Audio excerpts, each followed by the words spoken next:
Salam kerahiman. Hari ini seri kerendahan hati bicara tentang menanggung penderitaan dengan rendah hati. Bisa dilihat dari nomor 786. Nasihat Bunda Maria kepada Suster Faustina. Ketahuilah putriku, bahwa meski aku diangkat ke martabat Bunda Allah, 7 pedang penderitaan menusuk hatiku. Jangan melakukan suatu pun untuk membela diri. Tanggunglah segala sesuatu dengan rendah hati. Allah sendiri akan membela engkau.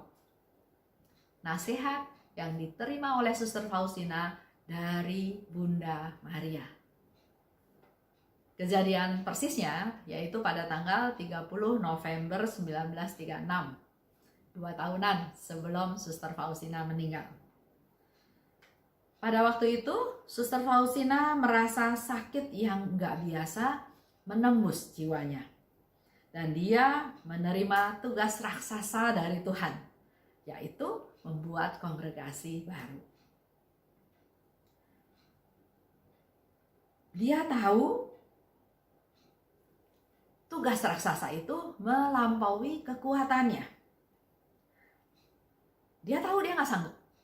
Tapi karena perintah Tuhan sangat jelas kepada Suster Faustina, maka dia memutuskan untuk melaksanakannya. Mendapat tugas raksasa di kacamatanya Suster Faustina sebagai mendapat rahmat yang besar, rahmat yang luar biasa besar.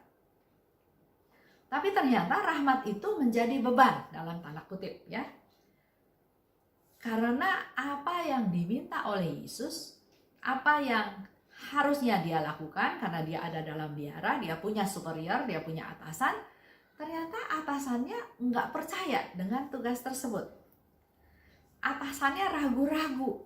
Itu yang membuat dia katakan dia menerima rahmat yang besar, tapi sekaligus dia menerima penderitaan, beban yang besar. Bahkan dipertegas di sana oleh Suster Faustina dikatakan bukan beban, tapi juga bisa menjadi sumber penderitaan. Bahkan Suster Faustina katakan lagi, bahkan hal ini bukan hanya bisa menjadi sumber penderitaan, tapi harus menjadi sumber penderitaan. Dengan pemikiran tersebut, maka dia katakan, aku minta kekuatan dari Allah. Allah yang menguatkan, Allah yang jadi perisainya. Kalau kita tahu cerita ini ya, mungkin kita bisa simpulkan seperti ini. Suster Faustina mendapat tugas yang besar, tugas yang berat. Kita pun mungkin dalam pelayanan, dalam hidup kita sehari-hari, apakah di keluarga, apakah di pekerjaan, atau ya di gereja pelayanan ya, kita pikir nggak mungkin saya lakukan tugas ini di luar kemampuan saya. Tapi karena perintahnya sangat jelas, maka yang dibutuhkan adalah ketaatan.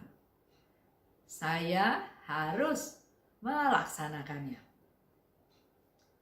Ada banyak rintangan, betul. Dalam hidup kita sehari-hari juga enggak semuanya lancar. Ada banyak rintangan yang dialami oleh Suster Faustina adalah para superior enggak percaya, ragu-ragu dengan apa yang dikatakan oleh Suster Faustina. Dan ketidakpercayaan mereka membuat ini menjadi beban. Suster Faustina tertekan, begitu pula dengan kita dalam hidup kita sehari-hari. Kita ingin melakukan sesuatu, tapi ternyata kiri kanan yang diceritakan itu nggak percaya. Nggak mungkin, kamu nggak bisa, nggak mungkin lah kamu disuruh kasih tugas itu. Jadi bukan disupport, tapi bukan dihina juga ya, tapi ya menjadi tidak disupport, tapi menjadi sesuatu beban. Dalam hal ini, kita tahu Suster Faustina mendapat nasihat dari Bunda Maria. Begitu pula dengan kita. mari kita datang kepada Bunda Maria. Dan apa nasihat Bunda Maria? Jangan bela diri. Kita kan sering juga dalam doa, dalam perkataan ya, kita sering bela diri. Saya mau berbuat baik, saya mau melakukan ini. Nah, di sini Suster Faustina dikasih ajaran oleh Bunda Maria. Jangan bela diri. Itu salah satu ciri kerendahan hati. Bahkan selain itu Suster Faustina dikasih nasihat lagi oleh Bunda Maria. Tanggunglah segala sesuatu, jangan menolak, jangan menghindar. Tanggunglah segala sesuatu, bukan dengan bersungut-sungut, bukan dengan marah, bukan dengan kecewa, tapi dengan rendah hati. Tanggunglah segala sesuatu dengan rendah hati. Bahkan penghiburan dari Bunda Maria kepada Suster Faustina, aku mendapat martabat predikat Bunda Allah juga bukan gampang-gampang. Ada 7 pedang. Ada 7 pedang penderitaan yang Bunda Maria alami. Semua kehidupan yang kita alami, kehidupan sehari-hari, sebetulnya itu menjadi ladang untuk latihan menjadi rendah hati. Karena Tuhan sangat menyenangi orang yang rendah hati. Silahkan direnungkan sepanjang hari ini untuk menjadi atau untuk mulai belajar menjadi orang yang rendah hati dan mohon pertolongan pada Bunda Maria. Terima kasih. Salam kerahiman.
that I may sing your praises, Lord.